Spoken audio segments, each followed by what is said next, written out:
You are ready? Yes, please.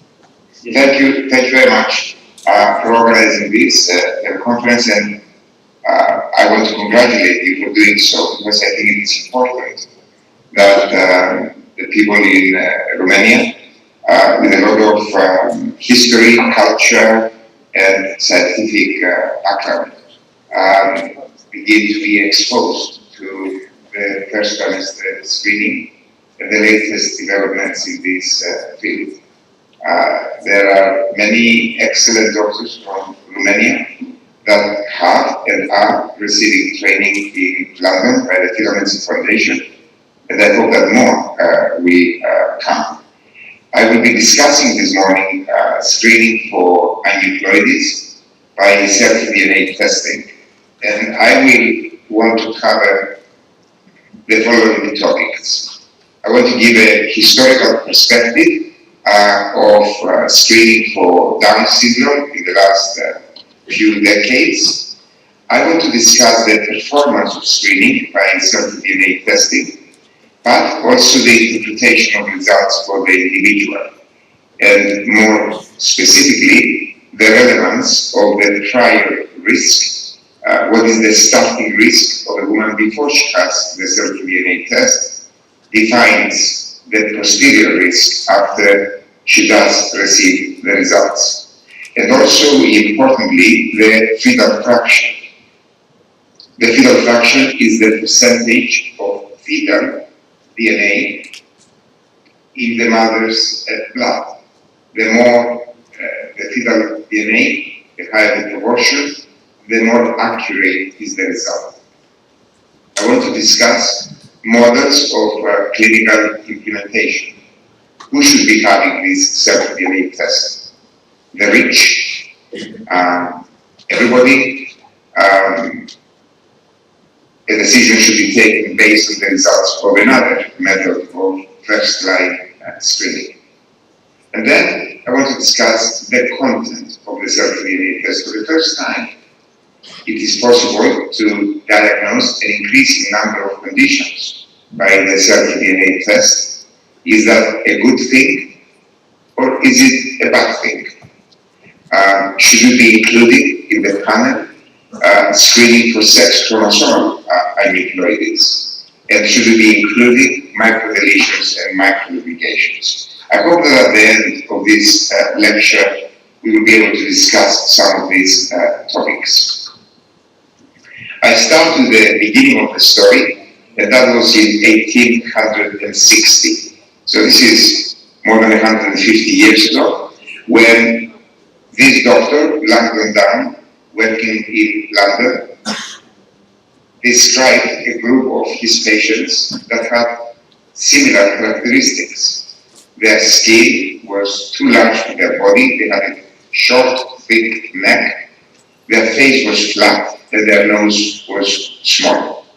And therefore, the first description of the phenotype of Downs was in 1860. It then took 100 years until the scientific basis of Downs was discovered by this pediatrician in Paris. He was a pediatrician, a Catholic pediatrician, a very religious man that loved children with Downs. And he analyzed their blood, and he discovered that they had 3 rather than 2 chromosomes number 21. So the scientific basis is the description of trisomy 21 by this physician. I recently gave a lecture in Geneva, and the doctor approached me to tell me that actually it was not him, but it was his junior research fellow who discovered it, but this is how history is written. The junior research fellow is forgotten. Professor Jérôme Lejeune is a legend. Once you discover the scientific basis of something, then things move very quickly. By 1966, we have the first description of amniocentesis and that you can do karyotyping from the amniotic fluid cells. And 1 or 2 years later, in 1968, we have the first prenatal diagnosis of Downs by amniocentesis. So we know what Downs looks like, the phenotype.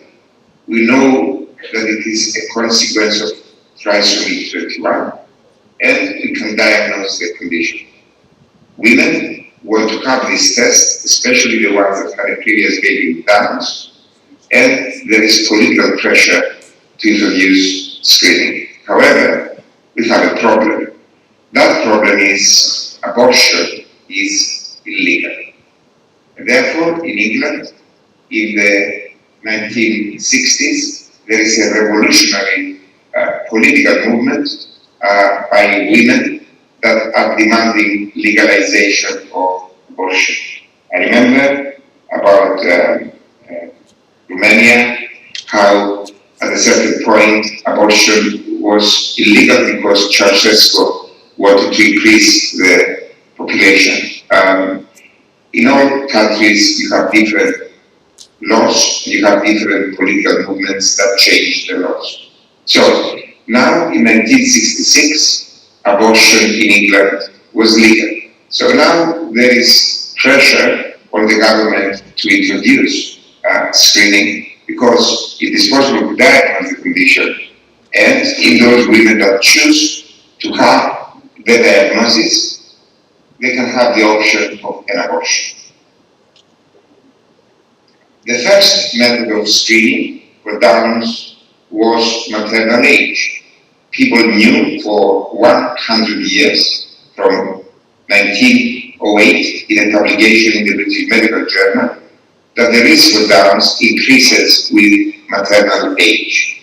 So when the government was pressurized to introduce screening, they used maternal age as the method of screening so that the group at high risk would be identified to be offered an amniocentesis. Political pressures define who should have screening and how much money should be spent on screening for Downs. And I don't want to underestimate the importance of political and economic factors that define medical policies. In the 1970s, the average maternal age in England was 24 years, and 5% of pregnant women were over the age of 35. In England, we had 600,000 pregnancies. 5% of 600,000 is 30,000.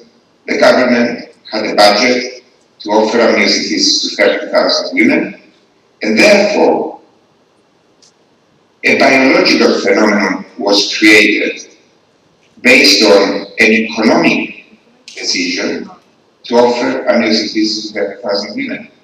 And the biological phenomenon was maternal age 35. In the next 40 years, every medical student and every professor of obstetrics engaged in a disinformation policy of convincing, first of all, themselves that a woman has no risk before the age of 35 and an extremely high risk the morning after their 35th birthday.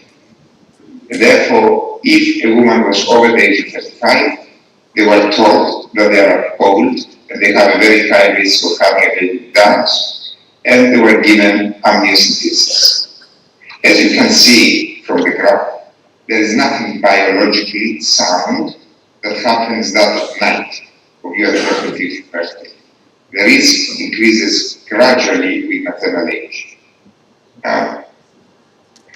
Although the risk for a woman that is 50 years old is 1 in 10, and the risk for a woman that is 20 years old is 1 in 2,000, because there is a lot more women under than over the age of 35, the actual contribution of the higher or older age group was only 30%. So now talking the word of public health, a method of screening based on maternal age with a cutoff of 35 years means two things. One, that 5% of the population will be screened positive. The majority, of course, will have a normal baby, and therefore the word screen positive rate becomes synonymous with the word false positive rate. The vast majority of the high risk group are actually false positives.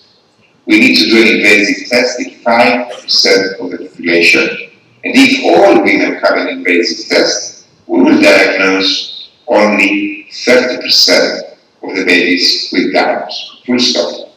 So this is the method of screening, this is the diagnosis, this is the performance of screening. In the late 1970s, mid-1980s, the method of screening for spina bifida was to take a blood sample from the mother at 16 weeks and measure the alpha-fetoprotein. And the alpha-fetoprotein in women that had a baby with spina bifida was increased. In New York, the secretary of Professor Merkatz got pregnant. She had alpha-fetoprotein at 16 weeks. The professor told her that her results were the best he had seen, and there is no way the baby could have spina bifida. Of course, a few months later, she delivered a baby with Downs. And being an intelligent secretary, she went and looked at the records of all women that had a very low alpha-fetoprotein, and she discovered, the secretary discovered, that low alpha-fetoprotein is associated with Down's syndrome.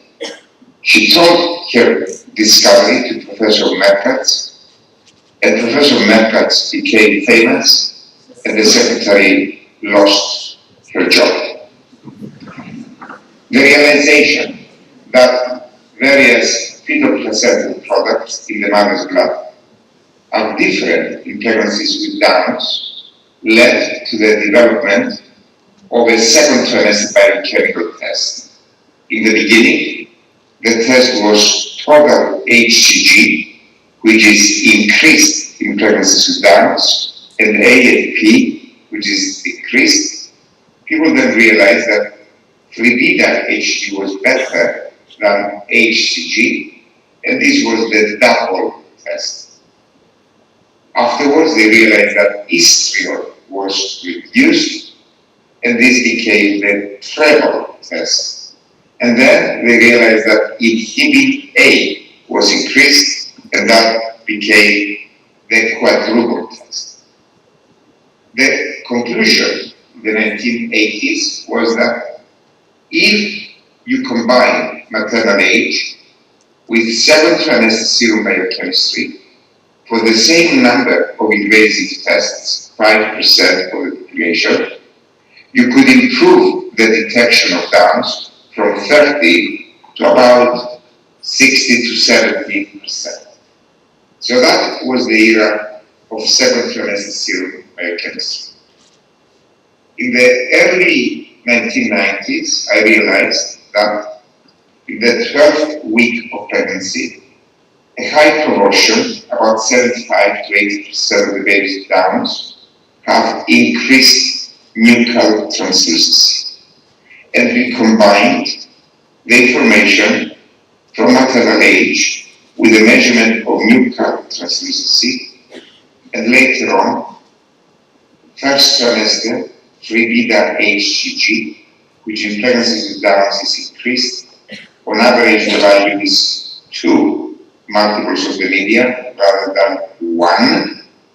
And HAB-A, which in pregnancies with Downs is decreased. On average, 0.5 multiples of the median rather than 1.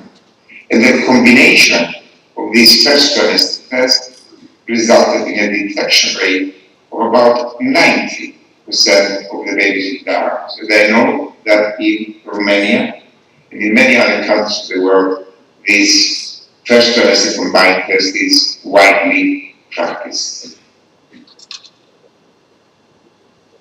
In the last 10 years, we also realized that in addition to the first trimester combined test, if we measure placental growth factor, the levels in pregnancies with Downs are reduced 0.6 rather than 1 multiples of the median, and about half of the babies with Downs have absent nasal bone, tricuspid regurgitation with this type of waveform, and increased resistance to flow with absent or reversed A wave in the ductus venosus. If we combine these additional biochemical and biophysical markers, then the detection rate of Downs can increase to 97%, and the false positive rate can reduce to 3%.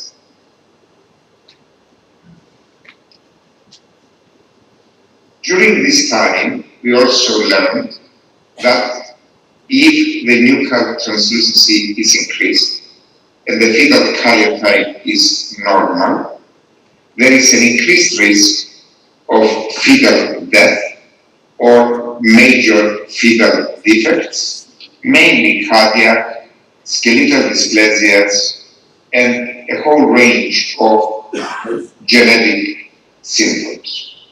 So the higher the nuchal translucency, the greater is the risk that the baby will have a chromosomal abnormality. But even in the chromosomally normal group, the higher the nuchal translucency, the greatest is the risk of fetal death, often with no explanation, because of progressive hydrops, and the higher is the risk of other fetal defects. So that when you find an increased nuchal translucency, you must not only think of Downs, but of other problems, and develop a strategy of monitoring these pregnancies to diagnose other problems. We also learned that by just doing an ultrasound scan to measure the nuchal translucency, we will very easily diagnose many fetal abnormalities, like this abnormal brain in a case of acrania, which then will become exencephaly, anencephaly. In this case of holoprosencephaly,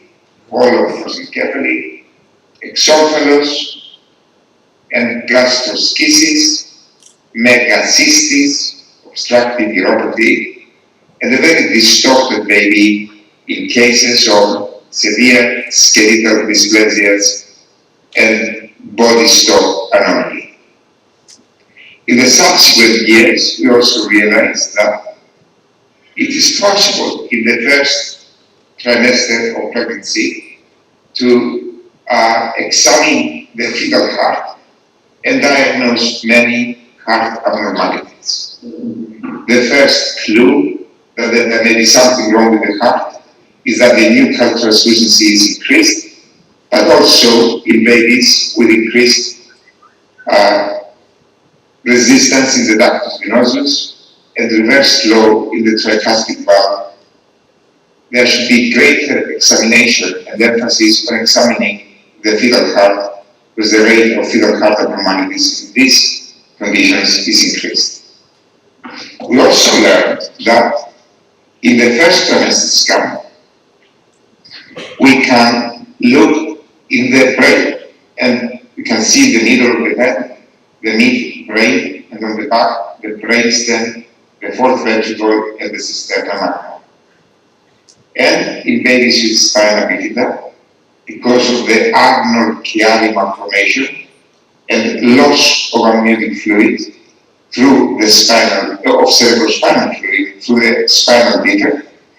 There is distortion and herniation downwards of the brain, so that the brainstem becomes bigger at the expense of the fourth vertebral and cisterna magna. And on the basis of this examination, it is now possible to diagnose the vast majority of babies with spina bifida in the first trimester of pregnancy. We also realized that when you take a blood sample, measure 3-beta HCG and PAVE, if the PAVE is reduced and the baby does not have a chromosomal abnormality, there is increased risk of miscarriage, stillbirth, fetal growth restriction, and preeclampsia. Because the PAVE is a measure of placentation. Subsequently, we expanded this area of research and developed methods by which we can combine the information from maternal characteristics with a measurement of mean arterial pressure, uterine artery pulsability index, and the measurement of not only PAVE, but more importantly, placental growth factor, and develop a strategy for first trimester screening for preeclampsia with detection rates of more than 75% from the utilization of this new triple test, which combines maternal characteristics, mean arterial pressure, uterine artery pulsability index, and placental growth factor. So in many respects, the process of screening for Downs evolved, was diverted to the first trimester. It combined information from maternal age, the measurement of biochemical markers and biophysical markers, and gradually it became a whole pregnancy examination, not only for Downs, but for other chromosomal abnormalities, for the diagnosis of fetal defects, and for the basis of a new process of prenatal care that would be identifying a whole range of major pregnancy complications. And this is what stimulated me to propose that the traditional approach to pregnancy care, where we see women every 4 weeks until 28, every 2 weeks until 36, and the lot at the end, should be inverted, with the greatest emphasis placed in the beginning rather than the end of the pregnancy. So this is the story of Down syndrome in terms of its conception, its evolution, and stimulation of a change in the way we practice obstetrics. In 1997, Dennis Law, a hematologist in Oxford and then in China, recognized that when our cells die, the DNA in the nucleus is broken up into different fragments, and these fragments escape outside the cells into our circulation. And that's why this is referred to as cell-free fetal DNA. We recognize that about 90% of the cell-free DNA in the mother's blood comes from dying cells in the mother, but 10% comes from dying cells in the placenta. This is a major discovery, and if ever anybody gets a Nobel Prize in our field, it will be Dennis Law. What people do not realize is that 2 years before Dennis Law, Mr. Kazakov from Siberia, in this very famous journal, Citrologia, described exactly the same thing. Denis Law is famous, and he may get the Nobel Prize. Kazakov will die cold in Siberia. But this is the history of science. The Qatari royal family have built the most beautiful building of London by the river, the Shard. And for those of you that are very rich and do not have any brains or anything better to do, you can spend a lot of money to go to this bar at the top to have a very nice and extremely expensive beer. The royal family of Qatar had a secret. They decided that the bricks that are used for building each floor should be of different color. There are 23 floors, and each floor is made up of different colors. Unfortunately, it is possible that with the growth of terrorism, one day a bomb will be placed either at the top in the bar or in the bottom, the cupboard with the Lamborghinis. And then suddenly the whole building will collapse.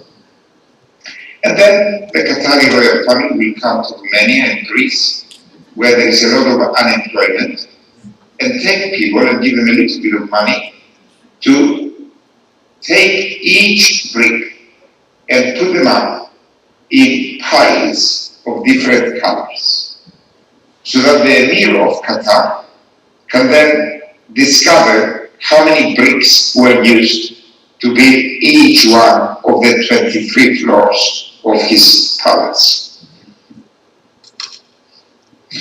When the cell-free DNA fragments go into the maternal blood, we do not know what is the color of each one of the bricks.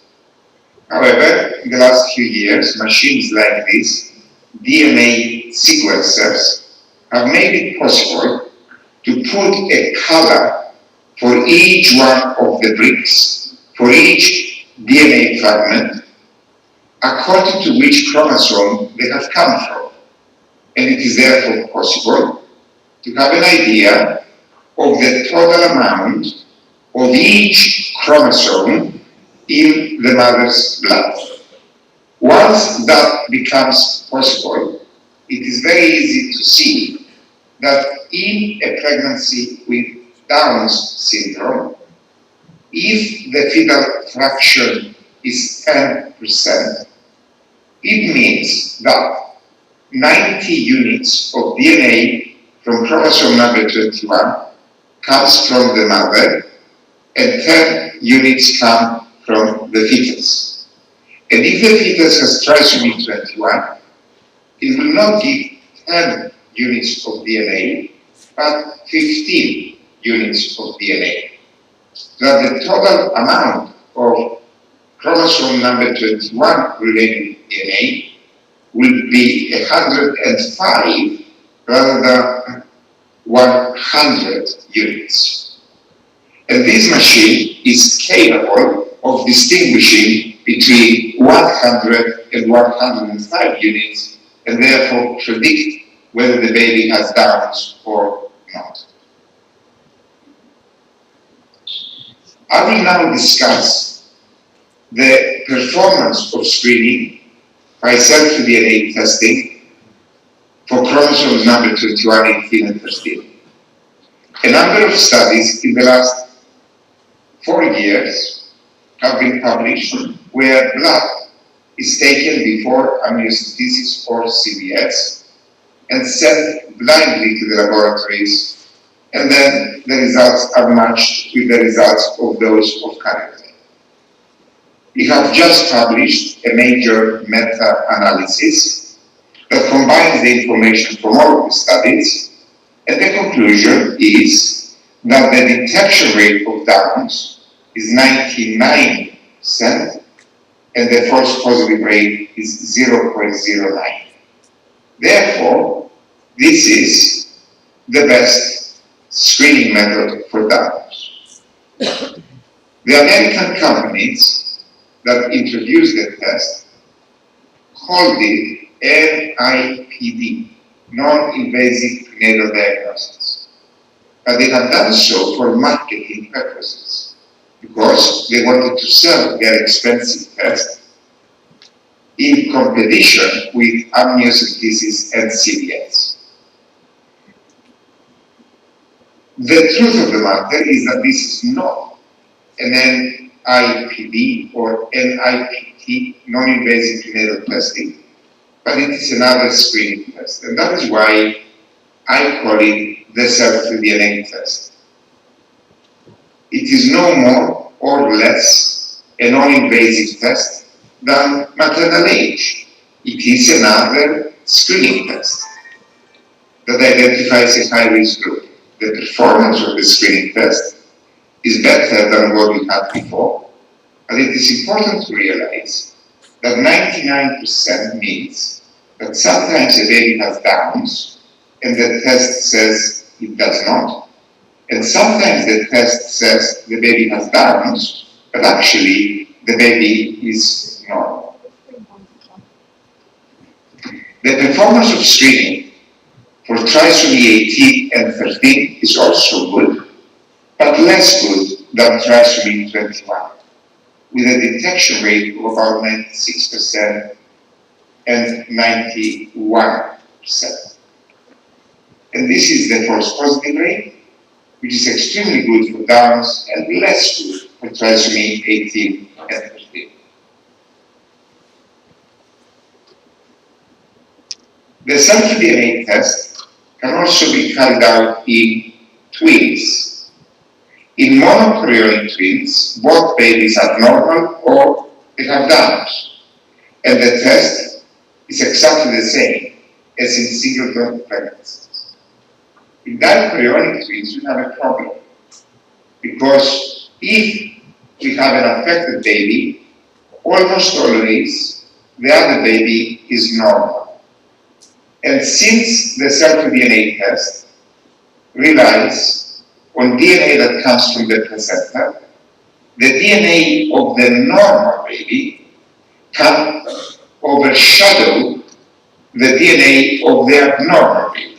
Therefore, the accuracy of cell-free DNA testing in twins may be less than in singleton pregnancies. In the literature, there are only 31 cases of Downs, 2 of trisomy 18 and 2 of trisomy 13, and less than 400 normal babies.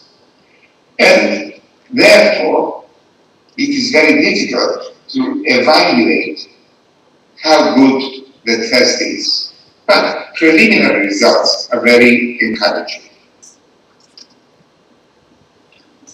What we have also learned from cell-free DNA testing is that in between, depending on the different companies or their publication, in 0 to 11% of cases in these studies that I described, the sample was not adequate, it was not a good sample. And on top of that, in between 0 and 9% of the cases, there was a failure by the laboratory to give a result. If we have a failure to get a result, which is mainly because of low fetal fraction, if we repeat the test in about half of the cases, we will get a result. That was the performance of screening. I now want to discuss the interpretation of results for the individual patient. But let me think with you, what does a detection rate of 99% and the false positive rate of 0.09 mean. If we take 100,000 pregnancies, at 12 weeks, we will have 200 babies of Downs, 80 of trisomy 18, and 28 of trisomy 13. If we do a self-DNA test on everybody, and the detection rate for Downs is 99%, it means that we will detect 198 of the 200 babies with Downs, 96%, or 77 out of 80 with trisomy 18, 91%, or 25 out of 28 of trisomy 13. If we combine the false positive rate, it means that in about 0.3% of the population, or 349 from the normal babies, we will get a self-DNA test to say that the baby is abnormal. So do a test on 100,000 pregnancies, we get an abnormal result in 300 plus 349, 649 cases, and in the majority of cases, the result is wrong. Also, in those that we get an abnormal result, we will contain most of those with a chromosomal abnormality, but not all. This is population-based statistics. But what do these results mean for a Romanian woman in Timișoara that had the test? In her case, the population statistic is irrelevant.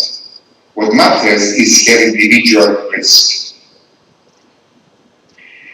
To define the individual risk for a patient, we need to, I'm afraid, introduce two mathematical concepts: the positive and the negative likelihood ratio. What does that mean? What the positive likelihood ratio means is a division of the detection rate by the false positive rate. And what it means is that when you get a self-DNA test which says positive, the baby is affected, it is not true that the baby is affected. What is true is that the risk that the baby is affected is 1,000 times higher than it was before she had the test. The negative likelihood ratio is when you get a result which says that the baby is normal. It is not true that the baby is normal, but what is true is that the risk that the baby is affected is less than before she got the test. Because the accuracy of screening for trisomy is less than that for Downs, a negative result of trisomy reduces the real risk by only 11 times and increases the risk if it's positive by 700 times. But before I confuse you anymore, let me give you some examples. We have a woman that is very young, that had a very normal nuclear translucency, with many normal, very normal privileged GNPA, so that her risk is 1 in 100,000. But she's very rich.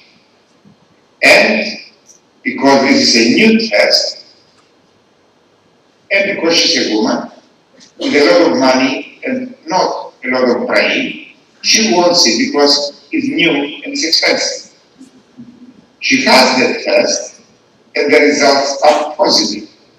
The result says from America or China that the baby has Downs. Is that true? Well, the truth is, if her risk is 1 in 100,000 and the test is positive, her risk has increased by 1,100 100, and therefore the chances that her baby has Downs are 1 in 92, or 1%. So if your risk is very, very low, and she has a positive result, what that means is that actually there's a 99% chance that the results of the self-DNA test are wrong.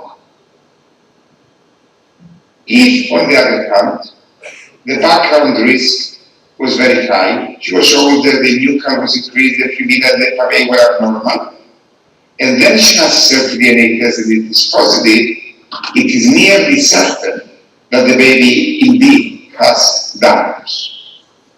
Let us also take a woman that from the combined test has a very high risk. The self-DNA test is normal. Can you tell this woman that the baby is normal? Absolutely not. You have to tell her that her risk is reduced by a factor of 125. So her risk of 1 in 2 now becomes 1 in 250. It is less, much less, but still, this woman may consider that her risk is still quite high. When we do an ultrasound scan, and we see that the baby has colpocephaly or megacystis, the risk that the baby has trisomy 15 is 1 in 2. If we do a self-DNA test, and the results are negative, cannot tell this woman that the baby does not have trisomy 15, but you can tell her that the risk has been reduced by a factor of 11, so her risk is now not 1 in 2, but 1 in 22, which is still very high. So, the risk that the baby has Downs, if the test is positive or negative, is directly related to what was the risk before she had the self-DNA test. Let me now talk about the fetal fraction. The higher the fetal fraction, the greater is the separation of the abnormal from normal, and therefore the more accurate the results are. If the fetal fraction is 20%, it means that 80 units of self-DNA for chromosome number 21 come from the mother and 20 from the baby. And if the baby has Downs, instead of having 20 units, we have 30 units. 80 plus 30 is 110, and therefore the machine is capable accurately to distinguish between 110 from 100. If the fetal fraction is 2, 98 units come from the mother, 2 from the baby, and if the baby has Downs, it gives 3 units. 98 plus 3 is 101 rather than 100, and therefore it is less accurate to distinguish between 101 and 100. So the higher the fetal fraction, the greater the accuracy of the test. Now there are 2 factors that define the fetal fraction. One is the size of the placenta, because the self-DNA comes from the placenta. The higher the placenta, the higher the pavade, the bigger the fetal fraction, and the lower the pavade, the less the fetal fraction. In many chromosomal abnormalities, pavade is low, especially in trisomy 13 and 18, and therefore the fetal fraction in the cases of chromosomal abnormalities, like trisomy 18 and 15, is lower, and therefore the accuracy of the test is less. The second factor that defines the fetal fraction is the size of the mother. The bigger the mother, the lower the fetal fraction, the less accurate the test is.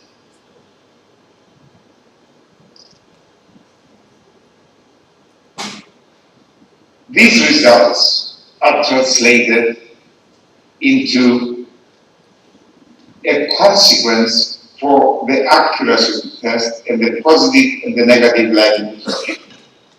So if the fetal fraction is 4, where the test is less accurate, if we get a normal result, the normality of the result is less reassuring than if the fetal fraction is more than 7, when the distinction between normal and abnormal is great.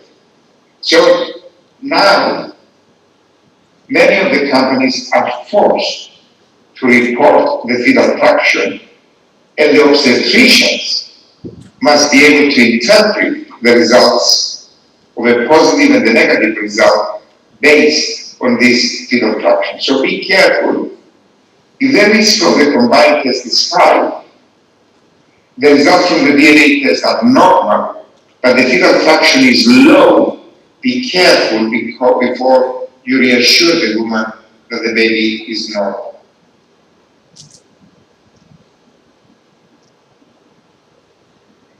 I now want to discuss models of clinical implementation. It's a really good test, so everybody should have it. But there's a problem.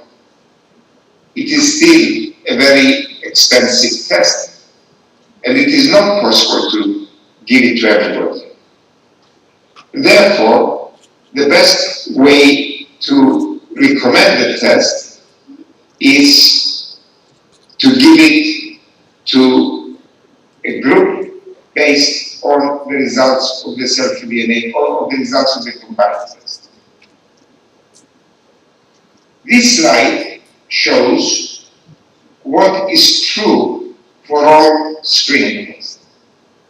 When you do a screening test, we can detect a high proportion of a condition quite easily, but to go from good to excellent, it is very, very difficult. This is also true when we are students and we take an exam. It is relatively easy for most people to pass an exam. It is extremely difficult to get 10 out of 10, and very few people get 10 out of 10. In screening policies, this is translated into a false positive rate. We can achieve a detection rate of 95% by offering the cell-free DNA test to about 10% of the population. But to improve the detection rate from 99 to 100%, we need to increase the offer of the test from 38 to 100% of the population. And this is what happens with the cost of the test per case, and this is what happens with the need to detect the very last few cases. For an extra case of Downs to be detected, from 99 to 100%, the cost per patient is more than £6 million, which is 9 million euros. And I put underneath the reports from the European Union on youth unemployment. In Greece, 60% of the young people under 30 are unemployed. In Spain, 50, in Portugal, 40, in Italy, 30. I do not know what is this statistic for Romania. I don't think that the governments will decide to do a test where, in order to pick 100%, we need to spend 9 million euros to pick up each case, where the majority of the young people do not even have a job. And therefore, the policy that I advocate is that of contingent screening. We do first a combined test. We identify a small group of a high-risk patient, let's say with a risk of more than 1 in 10. It would be silly, it would be stupid to do a self-DNA test in these cases, because these cases have an extremely high risk of Downs, but also many other chromosomal abnormalities. And the number of cases is very small. So I think that this group should have CVS. At the other end of the spectrum, if your risk is less than 1 in 1,000, very few babies will have Downs in that group, and I don't think it is necessary to do more tests in these women, unless, of course, they are stupid and rich, in which case they can have everything. They can have a self-DNA test, and they can also have a Louis Vuitton handbag to receive the results. And then we have a group in the middle, where the risk is between 1 in 11 and 1 in 1,000, where it would be worthwhile doing the self-DNA test because we can more effectively distinguish between normal and abnormal to decide always which ones would need an invasive test for confirmation of the results. So, contingent screening. First trimester screening by a combined test, followed by self-DNA testing in the intermediate risk group. In the last few minutes of my lecture, I want to address the question of which are the conditions that we should test for. For many years, screening was concentrated on Downs. And then we discovered that with the same methodology, nuchal constituency maternal age, privilege, HGL-HAVE, we could also identify the majority, more than 90% of the babies with trisomy 18 and 13. I have shown you that with the self-DNA test, we get extremely good results for trisomy 21, but less good for trisomy 18 and 13. I would actually therefore say that we should be concentrating on Downs, because trisomy 18 and 13 can very easily be diagnosed by the ultrasound examination rather than the self-DNA test. And let me take you a step further. We do a self-DNA test, the results show trisomy 18 or 15. We do an ultrasound scan, the baby looks normal. What shall we do next? Terminate the pregnancy. Very stupid thing to do. Do a CVS, a not clever thing to do, because the CVS, like the self-DNA test, tells us about the placenta. We need to wait for an amniocentesis after 16 weeks, find out whether the baby is really affected or we have placental mosaicism. So a lot of anxiety, not an extremely accurate test, and a condition that can be diagnosed by ultrasound. So actually I would say the self-DNA test should concentrate primarily on Downs. But the companies promote themselves because they can do other things. And one of the other things that they do is to diagnose sex chromosomal abnormalities. Is this a good thing or is it a bad thing? When you go to McDonald's, is it a good thing that they give you a Big Mac with a big chocolate milkshake so that you can become very fat and very stupid? Or we don't need McDonald's in Romania anyway because you have much better food. Let me tell you the performance of screening for sex chromosomal abnormalities. This is the performance in terms of failure rate for Downs, and this is for sex chromosomal abnormalities. This is Diana Bianchi using Illumina and Perinatal. The failure rate for sex chromosomal abnormalities is twice as much for sex than for Downs. This is Sequino, the biggest company in the United States. The failure rate for sex chromosomal abnormalities is much higher than for Downs. This is Natera. The failure rate is higher. This is Ariosa. The failure rate is higher. And this is Beijing Genomics, when the failure rate is always 0 and the detection rate is always 100%. But for most companies, screening for sex chromosomal abnormalities gives you a much higher risk of not getting a result. The performance of screening is much poorer than Downs. 90% for terminals, but actually, by doing an ultrasound scan, we can easily see the babies with big nucleus and cystic fibromas, and you don't need the cell-free DNA test to tell us whether the baby has Turner syndrome or not. The number of cases is very, very small. So for me, we do not have accurate information to decide how good the test is. There's also a problem with the conditions that we are screening. 47XXX, quite common, 1 in 1,000 females, quite normal. They usually have normal fertility,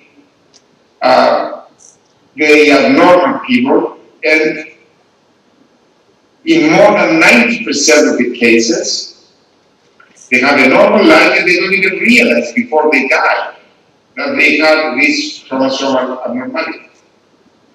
47XYY. Very common in criminals, bankers, policemen, army officers, and politicians, and quite common in obstetricians. Should we be screening for this chromosomal abnormality? And then we have clinical procedure. The problem with self-DNA testing is that many of these sex chromosomal abnormalities are actually mosaics. The problem may be in the placenta and not in the baby. And even if it is in the baby, it is a partial chromosomal abnormality. It also means that many women, maybe many in the audience, have mosaicism for these chromosomal abnormalities. So when we do a cell-free DNA test and we find an abnormal result, maybe who is abnormal is the mother and not the baby. It is not accurate. It has a high false positive rate. We do not know the exact performance of the test. A lot of the people are mosaics. I believe very strongly that we should not be doing this test. The Big Mac with the big chocolate milkshake is not better than the kebab of Greece. The next question relates to microdeletions and microduplications. Some of these are relatively common. Many are very rare. Some of them are quite severe. And it may be useful in the future to screen for these conditions. But before we do so, it is absolutely essential that we know the performance of screening. What is the performance of screening? When we sell this test to our patients, what do we tell them? What should we tell them? What proportion of all the important microdeletions are included in the panel of a specific test? It is misleading to tell women that we are doing this fantastic test without telling them that it only detects a very small proportion of all the important microdeletions. The second is, what is the performance for the specific microdeletion? What proportion of the George, for example, do we pick up? What is the false positive rate? Because at the end of the day, if the test is not very accurate, the vast majority of women that will have this test and they will have an abnormal result will actually have a normal baby. So, interesting. I don't think we should sell it. I think we should study it before we can begin to evaluate whether it is useful or not. For 150 years, a process began which led to effective first trimester screening for Downs. And the best test so far is the cell-free DNA test. The cell-free DNA test has a very high degree of accuracy, but it is a screening test and it should not be called NIPD or NIPT. It is a screening test and the results will be abnormal and the baby is normal, or the results will be normal and the baby abnormal, and we must always confirm the results with invasive testing. In the interpretation of results of any screening test, it is important to know what is the prior risk. If a woman has a very high risk before the test, the interpretation of the results will be different than if she had a very low risk before the test. Another extremely important element in the interpretation of the results is the fetal fraction.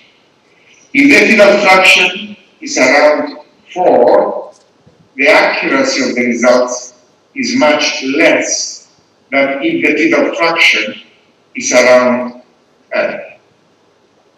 I do not believe that we should be offering the cell-free DNA test to everybody, but screening should be contingent on the results of the first trimester combined test. I think that the cell-free DNA test is an important breakthrough for trisomy 21.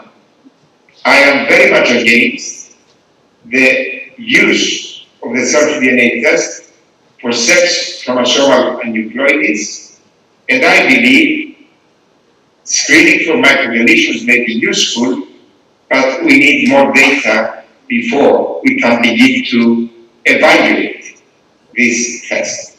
I thank you very much.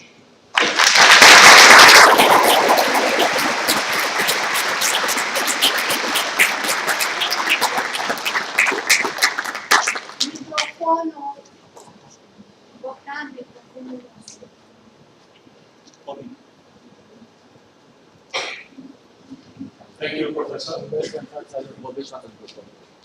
I am afraid I cannot hear anything. Thank you, Professor. If you accept some questions from audience. I cannot hear anything, I'm afraid. I can see you. Thank you. People there. Now you hear me? Now you hear me? Thank you, Professor. And if you accept some questions from audience. Yes.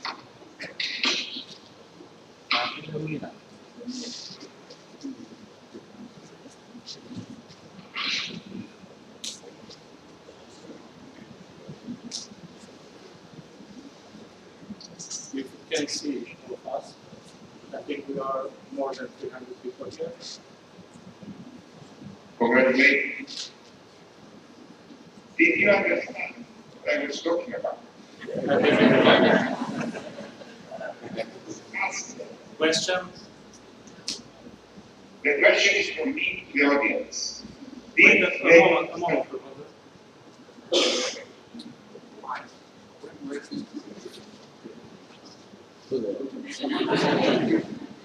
Hi, I'm Dr. Would you comment please on the use of epigenetic markers for the screening you were talking about? Do you want to expand on that? I can understand. Do you want to expand on that? What do you mean? I mean, I'm thinking specifically on the use of microRNAs for such screening methods. Would you envision the use of that in the next future? We have been doing a lot of collaborative research in that area. There was a lot of promise, but unfortunately, so far we have not seen any good results. But I think it is interesting, and we are continuing to do collaborative research. Not useful at the moment. Thank you. Other questions?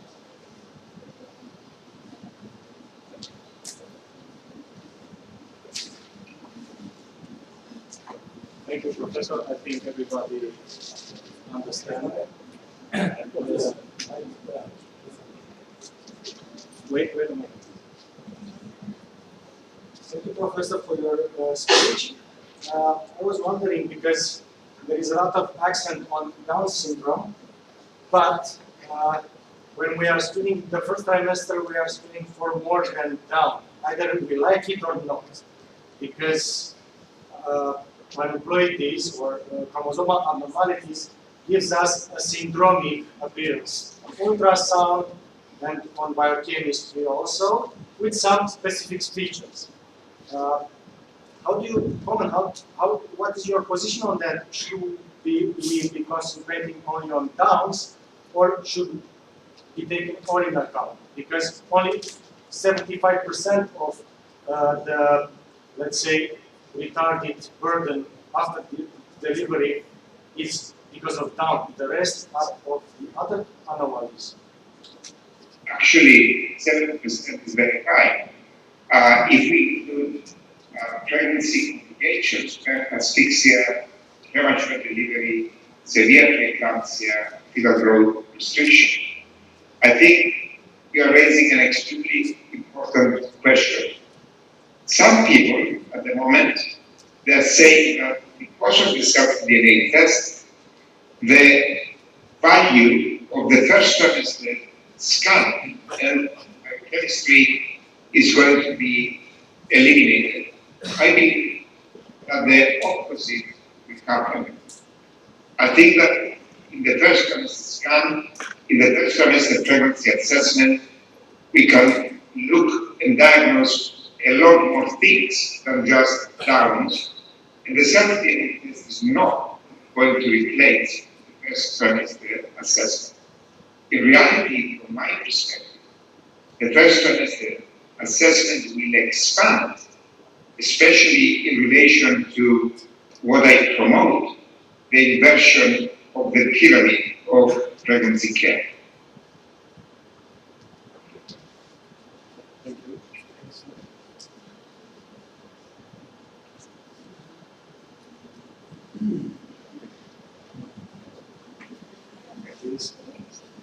Professor, I know that I have a question. I want to ask you, what do you believe, how is self-read pattern DNA test will modify the screening policy, medical policy in England or the United States next year? Because we know that all happen, the first things that they happen in the West, like they come to Romania. What is our origin?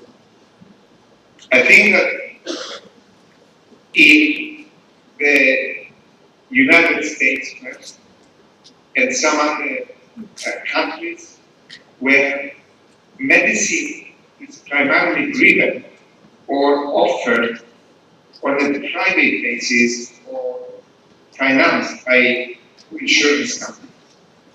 In the United States, the recommendation at the moment is that the cell-DNA test should be offered to the high-risk group. I am completely against this philosophy because the very high-risk group should be having an invasive test, and the cell-DNA test is good for the medium-risk group, not for the very high-risk group. In many countries in Europe and throughout the world, the test is being introduced to the private sector, and the driving force is money, and that will continue to expand. In countries with a public health perspective, and I am specifically referring to England and the Scandinavian countries, then there will be a recommendation in the next 3 years that the self-DNA test should be introduced along the lines that I was recommending on the basis of a contingent policy. What we will see in the next 3 years is a dramatic reduction in the cost of the self-DNA test. When it was introduced in the United States 3 years ago, the cost was $2,700, which is the same now as 2,700 euros. Nowadays, the companies have reduced through competition their charge to less than 400 euros. And I know that by next year, there will be many companies offering the test to the obstetricians for about 250 euros to the obstetricians. Now, how much money the obstetrician will make on top of that, it's a different matter. So, number one, the cost of the test will dramatically reduce.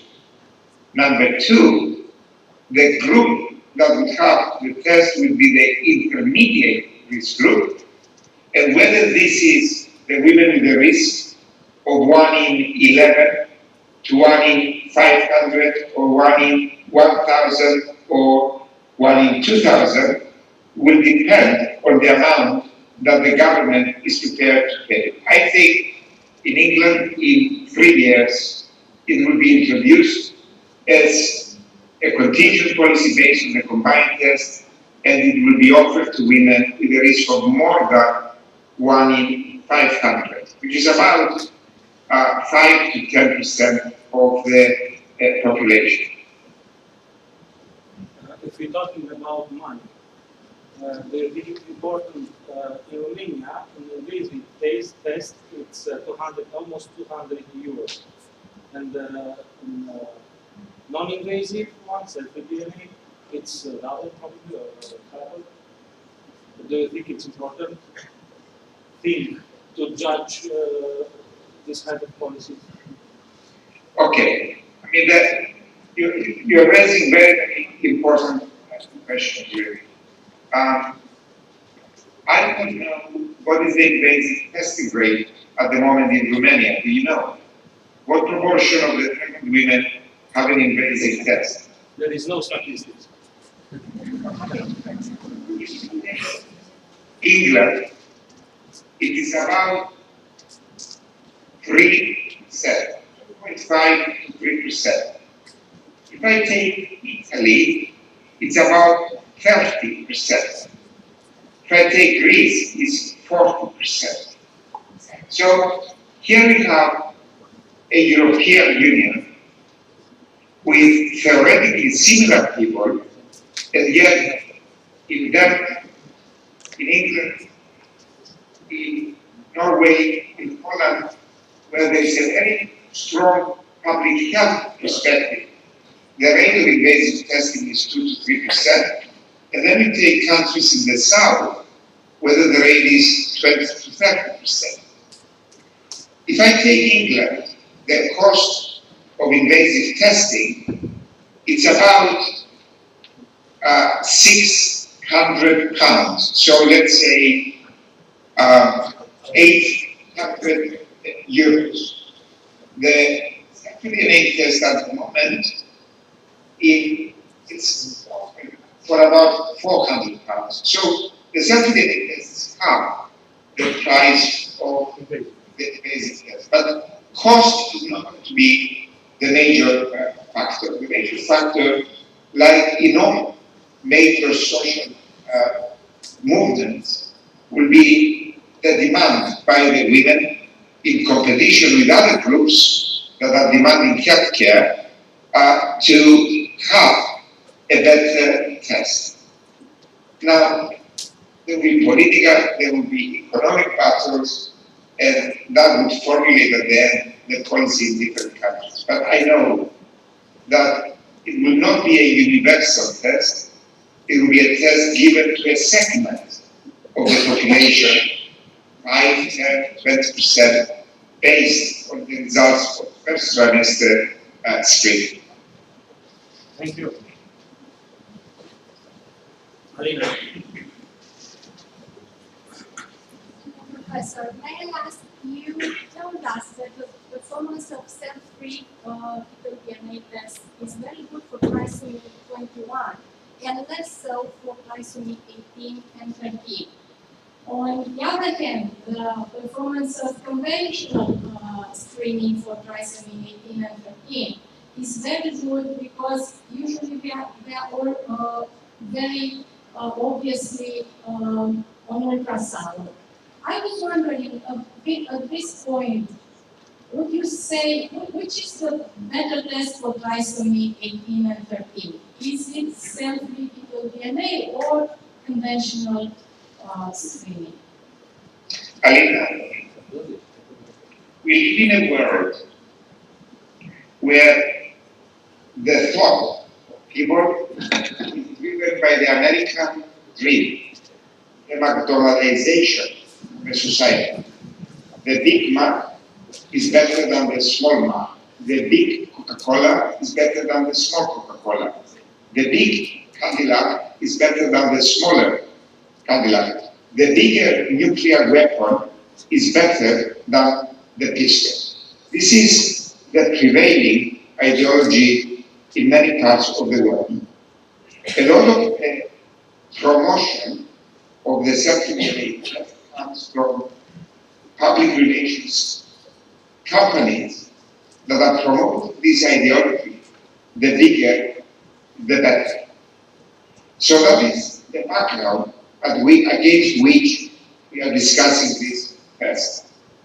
I made it very clear in my lecture that I think that the bigger, the worse. The test is exceptionally good in screening for Downs and less so for the other chromosomal abnormalities.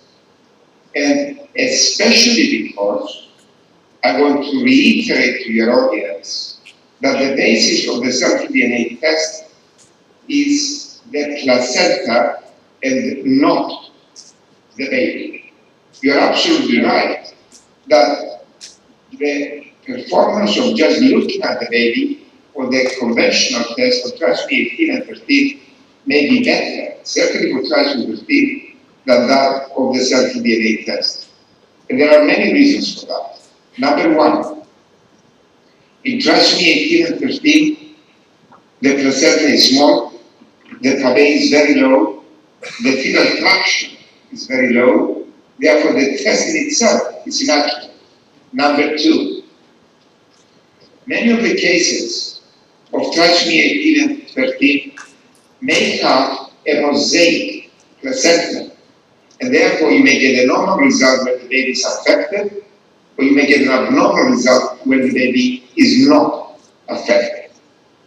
Number three, when you do a cell-free DNA test and it is positive, but the baby looks normal, almost certainly the cell-free DNA test is wrong. When you do an ultrasound scan and the baby has high heart rate, follow this carefully, facial hair, polydactyly, and the cell-free DNA test is negative, for sure the cell-free DNA test is wrong. But I repeat, people, unfortunately, have been brainwashed to believe the bigger the Big Mac, the better the American dream. That is wrong. Thank you.